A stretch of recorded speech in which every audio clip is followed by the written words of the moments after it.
Hi everyone, this is Jim and welcome back to my YouTube channel. Ito na nga post ni Direct Chris Martinez, Domingo Fortesa Panganiban, 3 artists who made by 2025 a major milestone in my career. Salamat sa husay ninyong tatlo, Kontrabida Academy and Mary. Ayan na nga. So, nag-thank you nga si Direct Chris Martinez kay Barbie, Miss Eugene Domingo at Miss Angelica Panganiban. At next naman ay post ng GMA News Online at Mark de Salon 2026 Hair Trends, The Comeback of Bob, Mini Blowout Curls, and more. Ayan na nga. So, among the hair trends tries this year is of the Fire Horse is the Bixie, which is a combination of bob and fixie cut. Think Barbie Fortesa's latest do, short, edgy, and textured. Ayan na, napaka-pretty ni Barbie at ni Miss Sofia Pablo. At yun na nga, bumalik nga si Barbie Fortesa sa Magic Casa. Kasama niya nga si Genre. At nandun nga ang yummy owner nito na si It's Me Antonio. At yan na nga si Barbie. First date of the year, Barbara Fortesa and Genre. First of many. At ayan na nga, kasama nga si Daddy Tony, si Genre, at si Miss Barbie Fortesa. At napansin niyo yung mga suotan ni Barbie ngayon, di ba? Grabe. Sobrang casual lang, baggy-baggy, ganon. Halatang single. Grabe, no? At yun na nga, pinalaw na nga ni Barbie at saka ni Genre ang yummy owner ng Magic Casa. Ayan na nga. O, diba? Grabe. SPG daw. Wow. At ito, another post by Barbie. Morning run, 5 kilometers sila ni Genre. And another post ni Barbie, a day well spent is a life well lived. Ayan na nga yung kanyang book na binili. Sa Korea yata to Parang nakita ko to sa mga post niya dati. Welcome to the Hwangnomdom Bookshop by Wang Bo Ryum. Ayan. At next, ayan na nga, from Solar Pictures, Center Stage Production, Until She Remembers official trailer drop January 8, 2026 at 2 p.m. So, ang balita ko nga ay ilalaban muna to sa mga International Film Fest bago ipalabas dito sa Pilipinas, guys. At next, eto na nga pinublish ng Philippine Star, David at Jowa hindi peke ang pagsasama sa Taiwan ni Nitz Morales, January 6, 2026. Ayan, PhilippineStar.com, may mga nag-comment na fake ang lumabas na photo ni David Licao at girlfriend na si Alex Manalang habang nagbabakasyon sa Taipei. Malayo raw ang katawan ni Alex sa mesa at patunay na edited ang larawan. May nagsabi namang edited talaga ang picture.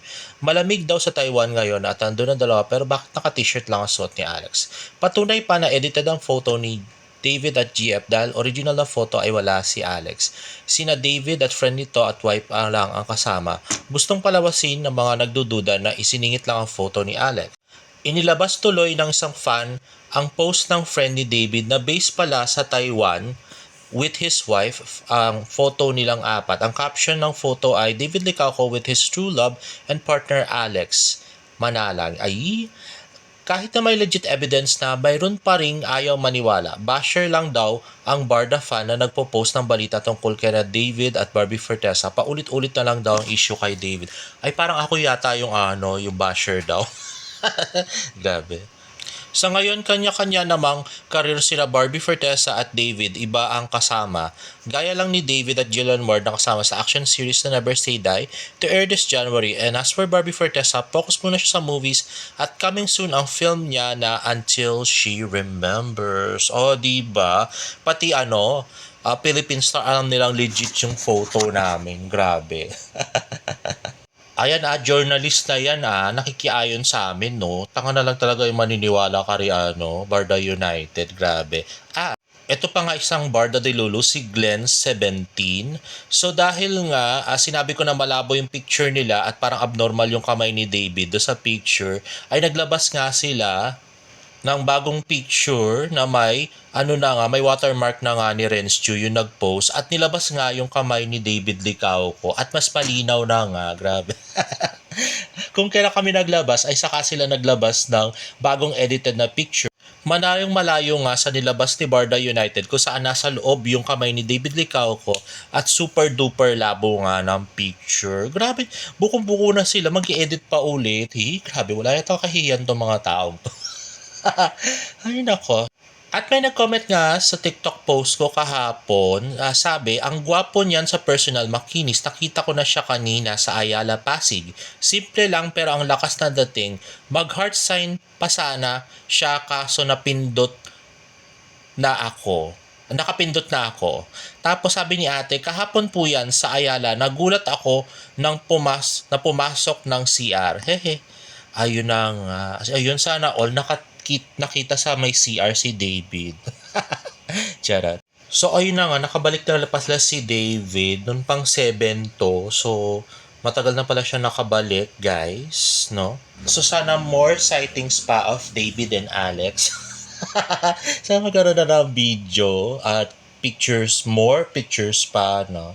At next ay Barbie Fortesa for Oppo. Let's watch this. Hey Oppo fam! Holiday shopping just got so much easier because Oppo just launched its brand new online store. From today until February 28, 2026, you can enjoy vouchers, exclusive deals, and special benefits when you shop at the link found in the caption. And if you're a My Oppo app user, you get even more perks and extra rewards on top of everything. So, don't miss out, Oppo fam. Shop easier and enjoy all the surprises waiting for you at the Oppo online store.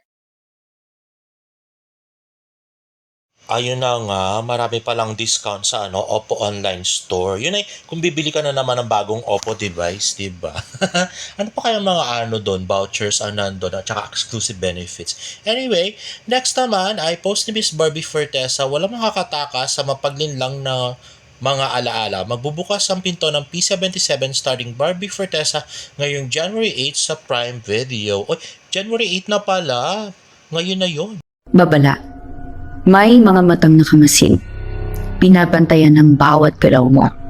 Hindi mo sila matatakasan. Pero, teka, sino nga ba sila?